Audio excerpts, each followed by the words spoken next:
Bienvenue à tous dans cette nouvelle vidéo. On se retrouve pour la troisième et dernière analyse de ce jeudi 30 juin 2022 sur les Pokémon de la quatrième génération et c'est également la dernière analyse de cette génération pour parler d'un Pokémon, on peut le dire, un Pokémon parfait, hein, qui a tout ce qu'il veut pour lui en fait, hein. Il a le pain, le beurre et tout ce que tu veux avec, clairement. Arceus du coup, hein, qui est le dernier du jour, le dernier de la génération dans l'ordre. Arceus, le fameux Pokémon fabuleux donc de cette génération, est bien connu, hein, pour être vraiment parfait, hein, qui a tellement de choses qui le rendent génial, hein, que voilà, c'est de très loin un des meilleurs Pokémon du jeu. D'ailleurs, les usages le confirment. Alors, il n'est pas revenu dans Pokémon épée et bouclier, mais voyez qu'il atteignait la sixième place, hein, 25,19%. Alors, il n'est pas dans les premiers, parce que évidemment, les 5 Pokémon qui sont au-dessus de lui sont très très forts et parfois plus que lui, mais lui quand même, il a naturellement tout ce dont il a besoin pour être fort. Il a un type normal pur. Alors au premier abord, le type normal est effectivement un mauvais type en stratégie, mais avec lui c'est pas grave parce que c'est compensé par plein de choses.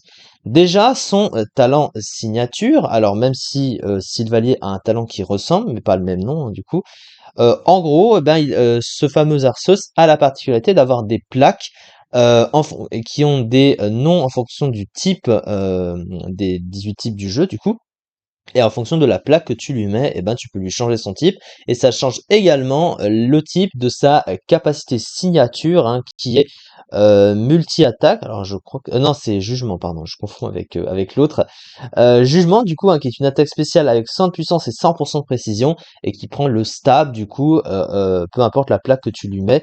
Donc du coup, c'est très fort. Mais du coup, si tu lui mets une plaque, alors oui, évidemment, tu l'empêches de pouvoir porter un autre objet que la plaque, et c'est pour ça qu'en général, Arceus est du coup plus haut classé. Alors même si Arceus Fée, vous voyez par exemple, est pas très loin en dessous, Arceus Sol aussi, donc vous voyez que les formes d'Arceus sont parfois concurrence parfois Arceus lui-même, mais étant donné que tu préfères versatiliser ces sets avec d'autres trucs, et on peut le dire d'ailleurs que Arceus est presque un des Pokémon les plus versatiles du jeu parce qu'il possède un move pool de fou avec énormément d'options, hein, que ce soit offensive ou de soutien.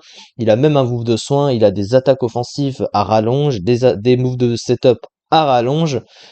Tu peux vraiment faire ce que tu veux avec ce Pokémon sur le terrain. Euh, donc du coup c'est vraiment très fort. Alors évidemment, il y a la fameuse problématique du force slot syndrome, hein, puisque tu ne peux avoir que 4 moves dans un set, et qu'en fonction du move qu'il te manque dans ton set, tu peux être bloqué par tel ou tel Pokémon. Et ça, évidemment, ça peut faire partie de ces handicaps, en tout cas, voilà. Mais c'est le cas pour beaucoup d'autres Pokémon comme ça. Ces statistiques, 120 partout, ce sont des stats parfaites partout. Un excellent bulk qui a une puissance excellente, autant physique et spéciale, ce qui fait que tu versatilises davantage ses options de placement sur le terrain. Donc ce Pokémon est juste très très fort, il n'y a pas de débat. Alors, sa fiche stratégique, il y a de quoi dire. Il possède d'excellentes attaques avec une base de 120 dans chacune d'elles, un excellent move pool offensif et de soutien, accès à Dance Lame et une excellente attaque de priorité, vitesse extrême évidemment, qui devient une priorité très forte, presque la plus puissante du jeu avec le stab. Contrairement à ses autres formes, il peut porter l'objet qu'il cède, voilà, et pas seulement la plaque ou gemme Z correspondante. Son immunité au type spec lui permettra de devenir un switch-in à Lunala. Un unique type normal, moyen offensivement comme défensivement, un talent inutile sous cette forme, concurrencé par ses autres formes, tout de même qui peuvent être plus efficaces, notamment Arceus, il est bloqué par de nombreux tanks présents dans le tiers, tels que Noacier, Bomboiselle ou encore Hermure, donc des Pokémon très défensifs par définition. Et il ne posséderait du coup pas l'attaque en fonction de ses sets qui permettrait de passer ses Pokémon si t'as pas d'attaque de type feu ou quoi, hein. Donc voilà, c'est la limite du forceau de syndrome comme j'ai pu le citer.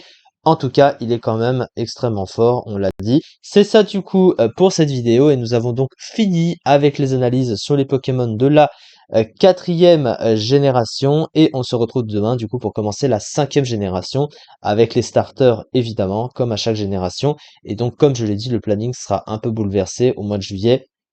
Et au mois d'août, il y aura pas de vidéo si mon planning de vacances se maintient. Enfin, je verrai ça en temps voulu. Merci beaucoup de m'avoir suivi, en tout cas pour ça, et à très vite pour la suite.